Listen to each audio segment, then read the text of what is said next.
اللہ تبارک و تعالی نے ارشاد فرمایا وَوَصَّيْنَا الْإِنسَانَ بِوَالِدَيْهِ، اور ہم نے انسان کو اس کے والدین کے بارے میں بڑی تاکید فرمائی. ہم نے انسان کو اس کے والدین کے بارے میں بہت تاکید فرمائی.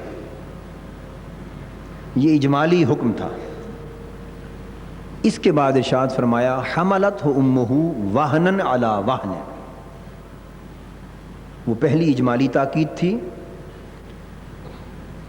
اور دوسری شق اس تاکید کی بطور خاص ماں کے لیے ہے. انسان کو متوجہ کیا کہ انسان کو چاہیے کہ وہ یہ جانے کہ اس کی ماں نے اسے تھک تھک کر عرصے تک اپنے پیٹ میں سنبھالا. اب اندازہ فرمائیں کہ قرآن مجید کس قدر نفسیاتی اپروچ کر رہا ہے، سائیکولوجیکل اپروچ، انسان کے ذہن کو، اس کی طبیعت کو اور اس کے اندر کے ضمیر کو جھنجھوڑ کر کس طرح ماں کی شفقت اور ماں کی ممتا اور بچے کی خاطر ماں نے جو تکلیف اٹھائی اس کی طرف کیسے متوجہ کر رہا ہے. حملتہ امہ وہنن علی وہن، یعنی تھک تھک کر. الفاظ محض وہنن استعمال اگر کر دیا جاتا نا، لفظ حملتہ امہ وہنا، کہ اس کی ماں نے اسے تھک کر، یعنی تھکاوٹ کے ساتھ، تکلیف کے ساتھ اٹھایا، اپنے پیٹ میں اٹھایا، تو مفہوم ادا ہو جاتا. مگر قرآن مجید کا اسلوب بیان غور طلب ہے. محض نہیں فرمایا کہ حملتہ امہ وہنا، ایک بار وہنن کا لفظ نہیں آیا، فرمایا وہنن علی وہنن. علی وہنن کے ساتھ دو بار اس کو اس طریق پر دہرانا، اس کا مطلب یہ ہے کہ بار بار تھک کر. تمہیں کیا معلوم کہ وہ 9 ماہ جو اس نے تمہیں اپنے پیٹ میں سنبھالا، اس نے کتنی بار اسے تکلیف میں مبتلا کیا. وہنن علی وہنن میں اشارہ اس امر کی طرف ہے، اس مدت میں جو تمہاری ماں نے تمہیں اپنے پیٹ میں سنبھالا اور اٹھایا، تمہیں کیا معلوم کہ کتنی بار وہ اس باعث تکلیف میں مبتلا ہوئی اور کس کس قسم کی تکلیفیں آئیں، کتنے کتنے اس نے مصائب اور پریشانیاں اٹھائیں، صرف اس لیے کہ میرا بچہ محفوظ رہے، میرا بچہ محفوظ رہے. اب آپ دیکھیں کہ بچے کی تخلیق کا جب ماں کے پیٹ میں رحم مادر میں آغاز ہوتا ہے تو ابھی اس کا وجود بھی نہیں بنا ہوتا، اس کا وجود نہیں بنا ہوتا. ابتدائی چند دن نکال کر جب وہ نطفہ ہوتا ہے، نطفے سے وہ لوتھڑا سا بنتا ہے، اور بڑھتے بڑھتے پھر اس کے جسم کی تشکیل کے مرحلے آتے ہیں، اور ڈاکٹر جب اسے کنفرم کر دیتا ہے، یا لیڈی ڈاکٹر اسے کنفرم کر دیتی ہے کہ اس کے پیٹ میں بچہ ہے، آپ اندازہ کر لیں کہ اس وقت وہ ماں، اس نے ابھی وہ بچہ کیا ہے اس کو نہیں دیکھا، اس کی شکل و صورت کیسی ہوگی نہیں دیکھا، وہ بڑا ہو کر اس کا تابع فرمان بڑھے گا یا نافرمان بنے گا نہیں جانا، وہ زندہ بھی پیدا ہوگا یا خدا نخواستہ مر جائے گا نہیں جانا. یہ 9 مہینے کی جو تکلیفیں وہ اٹھا رہی ہے، یہ نتیجتاً اس بچے کو کس حال میں باہر لائیں گی اسے کوئی خبر نہیں، کسی شے سے وہ باخبر نہیں. سالم ثابت پیدا ہوگا یا معاذ اللہ اس کے اعضاء سلیم نہیں ہوں گے، اسے کسی شے کی کوئی خبر نہیں ہے. صرف اتنا بتا دیا گیا کہ ماں کو، عورت کو، کہ تیرے پیٹ میں بچہ ہے. اب آپ اندازہ کر لیں کہ اس لمحے سے وہ اس کی حفاظت کا کتنا خیال کرتی، اپنی جان کو بھول جاتی ہے، اس کی جان کا خیال کرنے لگتی. کئی بار اسے تکلیف آتی ہے، اسے اپنا فکر نہیں ہوتا، یہ خیال ہوتا ہے کہ کہیں میرے بچے کو نقصان نہ ہو جائے، حالانکہ اس کی آنکھوں نے دیکھا بھی نہیں. یعنی اس کو اللہ نے اس کے ماں کے پیٹ اور رحم میں جو سنبھالا دیا، ساتھ ہی ماں کی جان اس کی جان میں لٹکا دی. اب وہ جو اس کی جان میں لٹک گئی، اس نے اسے وہنن علی وہنن، 1000 بار بھی اگر تکلیف آئی تو خوش طبع کے ساتھ کھلے دل سے اٹھانے پر آمادہ کر دیا. اب کئی بار اسے تکلیفیں آئیں، پریشانی آئی، تو 9 ماہ اس نے بارہا تکلیفوں سے پریشانیوں سے اپنے آپ کو گزار کر تھک تھک کر ہار ہار کر اس بچے کو اپنے اس قیام کے تکمیل تک پہنچایا۔ قرآن مجید اس جگہ انسان کو ان 9 ماہ کی تکلیفوں کی طرف متوجہ کر رہا ہے، اور اس کے بعد فرمایا وَفِصَالُهُ فِي عَامَيْنِ۔ صرف یہی نہیں کہ اس نے 9 ماہ کی تکلیفیں اٹھائیں اپنے پیٹ میں اسے سنبھال کر، بلکہ جب وہ پیدا ہو گیا تو پھر اسے اپنا دودھ پلایا۔ اور دودھ کیا ہے؟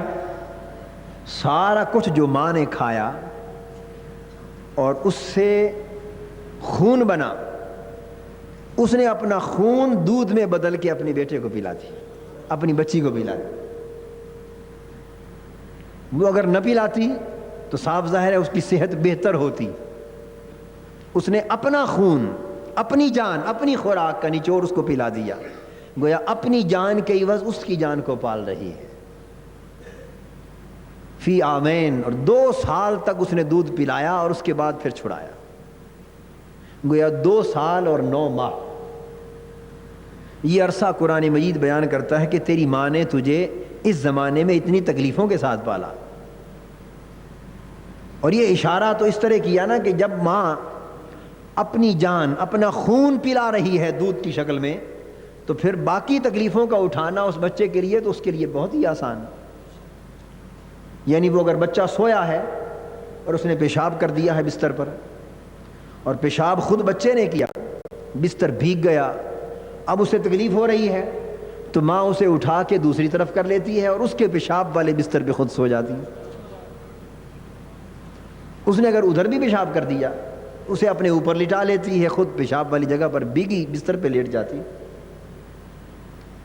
اگر بچے کو تکلیف ہے، آپ لوگ مرد موجود ہیں، آپ خود فیصلہ فرما لیجئے میری بات درست ہے یا غلط۔ وہ بیٹا، وہ بیٹی آپ کی بھی اولاد ہے، ماں کی بھی اولاد ہے، آپ کی بیوی کی بھی اولاد، دونوں والدین کے لیے بچے کی دونوں کی حیثیت برابر ہے۔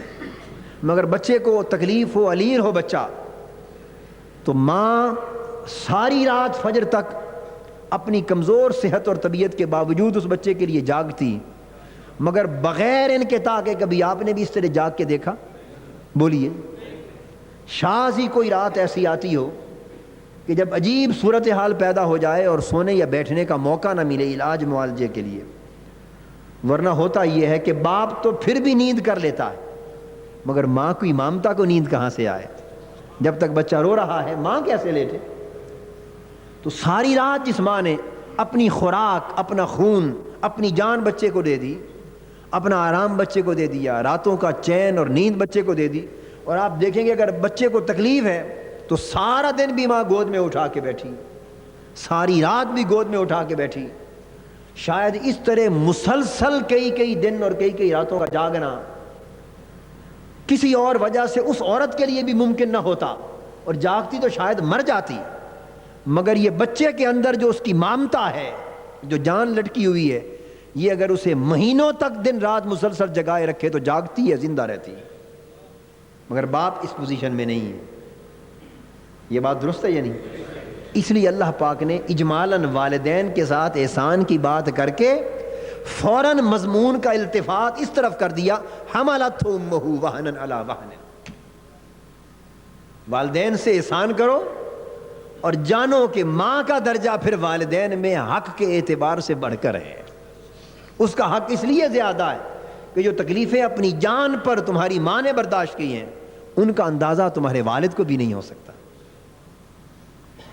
دوسرے مقام پر فرمایا وَوَصَّيْنَا الْإِنسَانَ بِوَالِدَيْهِ إِحْسَانًا حَمَلَتْهُ أُمُّهُ كُرْهًا وَوَضَعَتْهُ كُرْهًا وَحَمْلُهُ وَفِصَالُهُ 30 شهرًا۔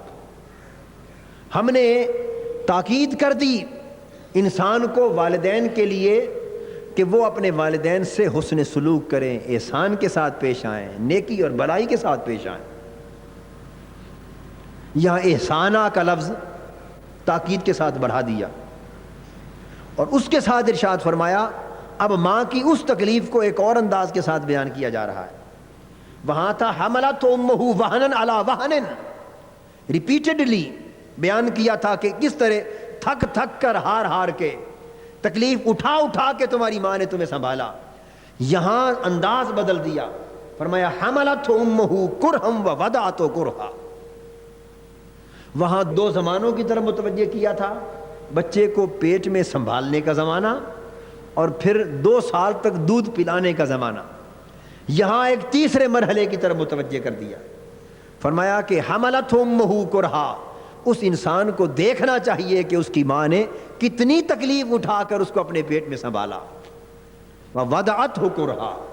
اور صرف وہی زمانہ نہیں بلکہ پھر وہ تکلیف اس سے کہیں بڑھ کر تھی جب اس نے اسے جنا. وہ جو درد ذہ ہے جس کا تصور بھی سوائے ماں کے کوئی اور نہیں کر سکتا. قرآن مجید نے متوجہ کیا کہ نہ صرف سنبھالا 9 ماہ تک تکلیف کے ساتھ بلکہ پھر وضع کیا جب اس کو جنا تو وہ کتنی تکلیف سے تھا. اور پھر دونوں زمانوں کو ملا کر فرمایا وَحَمْلُهُ وَفِصَالُهُ 30 شَهْرًا. اے ماں باپ کی قدر ناشناسی کرنے والے, ذرا دیکھ کہ یہ سنبھالنا اور اپنی جان کو دودھ کی صورت میں تیرے منہ میں ڈالنا, یہ زمانہ 30 مہینوں پر مشتمل ہے. یہ قرآن کہہ رہا ہے 30 شهرًا, 30 مہینوں پر مشتمل ہے, 1-2 دنوں کی بات نہیں ہے. 30 ماہ ہیں جو ماں نے اپنی جان تیرے سپرد کر دی. مامتا اس کے بعد بھی قائم رہتی ہے, مگر اس ابتدائی زمانے کی طرف متوجہ کیا جا رہا ہے کہ کم سے کم اگر تو ان 30 مہینوں پر ہی نگاہ کر لے تو اس نتیجے پر پہنچے کہ ماں کا حق میں عمر بھر بھی ادا نہیں کر سکتا.